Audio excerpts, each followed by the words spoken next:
Well, that kind of clears up the vengeance stuff and a lot of the Survivor Series predictions since we don't really have a whole lot of match. Oh, wait, no, I'm getting ahead of myself. We didn't talk about Del Rio and CM Punk. With the episode of Raw, which there's quite a bit to talk about with things being screwed up here. One of the screwed up things that I think that they're doing right now is with the Punk and Del Rio feud. For the love of me, I do not get why they seem like telling the audience that John Laurinaitis is going to have a week to think about this is a good idea. We all know that he's going to just add the match, and we know that they're going to announce that next week. So everybody who would be waiting in anticipation to figure out if he's going to say yes, they already know.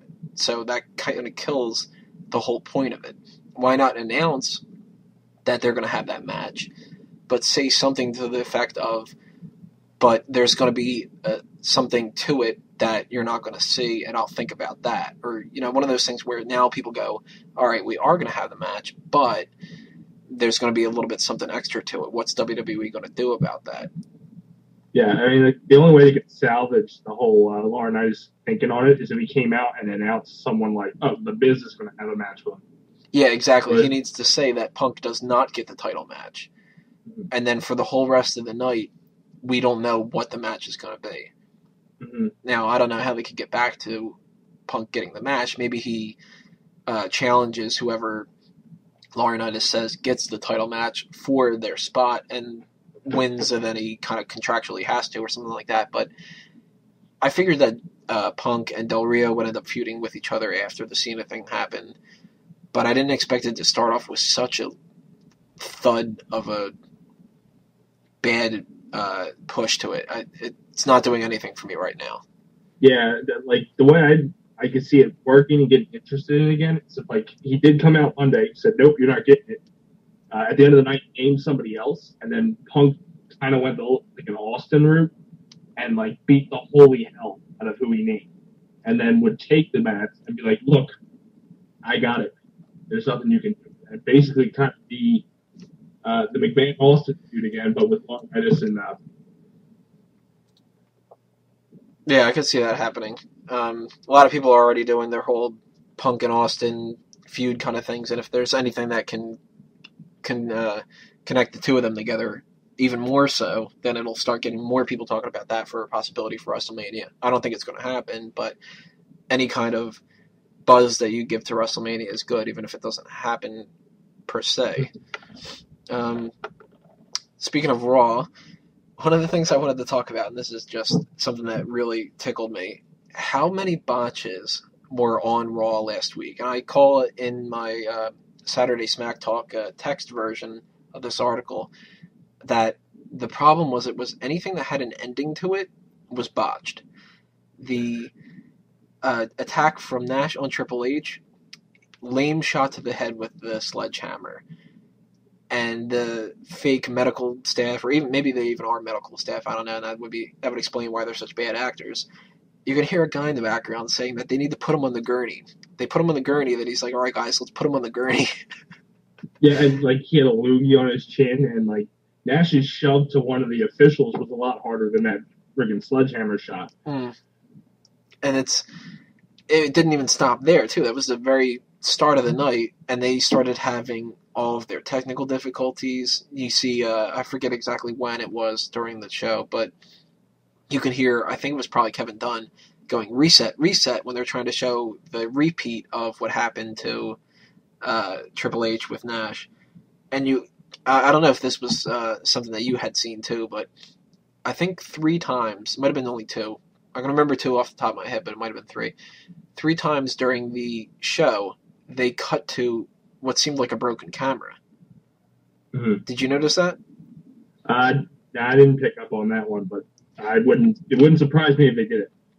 There was the problems with that. It was a little like staticky picture with the WWE logo on it. Like if they would have done the old thing back in the day where somebody broke the camera and you can't really see right through it. They had those problems. They had the Nash thing.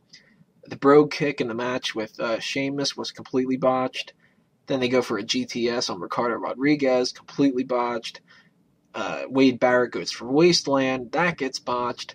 And then the end of the show, John Cena looks up to the audience, starts getting them all hyped up for The Rock, and then he just hawks up a loogie right in his face when he says The Rock, completely kills their whole moment that they want to show in all these promos because you can just see this giant wad of spit coming out of John Cena's mouth. Mm-hmm. It was just, it must have been embarrassing. I mean, we all have our bad days, so you can't really put too much blame on these guys or anything like that. I'm sure if I was doing that job, I would mess up much more often than they would. But I just thought what I have in the one thing is it sounds like it's a case of the Mondays. Yeah, and you're absolutely right. And unfortunately for these guys, they don't have like a commentating staff that mistakes like this happen. They've got three guys that are bickering on the side as the match is going on.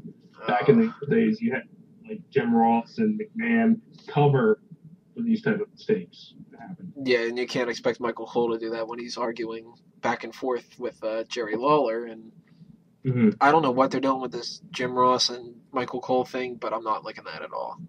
Yeah, because like then you come to SmackDown and Cole's talking like a normal human being.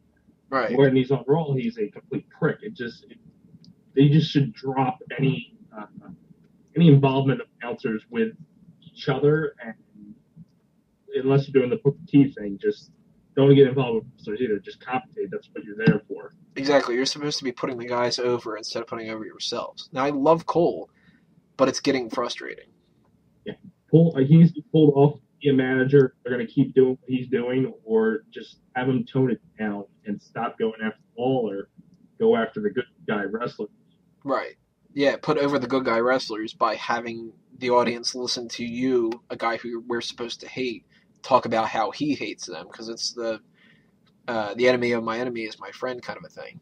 Mm-hmm. And it sucks too because Cole being the heel and everybody pretty much hating him, Lawler has been that color commentator for so long, and he just doesn't have as good commentary anymore since he's kind of neutral / face guy.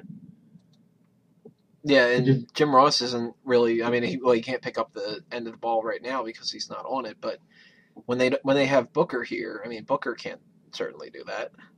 Mm-hmm. Josh tries his hardest, but they don't let him really talk half the time. And the only way I think you can salvage that 3-man team that keeps going on is Matt Stryker kind of held together when he was on commentary. And I understand he's kind of like the low man on the totem pole when it comes to commentators, but with Booker T kind of being like the macho man, just random saying whatever's on his mind, it throws this chaos in that commentary. And Jim Ross said it right on Twitter. It's a train wreck. For every Booker T comment of the shucky ducky quack quack, we get the old Randy Savage of not knowing what an icon is. Is it a bird? Yeah. And I actually enjoy that, but there's nothing to like bring it back. You got 3 color commentaries basically running these pay-per-views and stuff, and there's no straight man. Exactly. Josh could fill the role, but they don't seem to want to give him the opportunity to do it.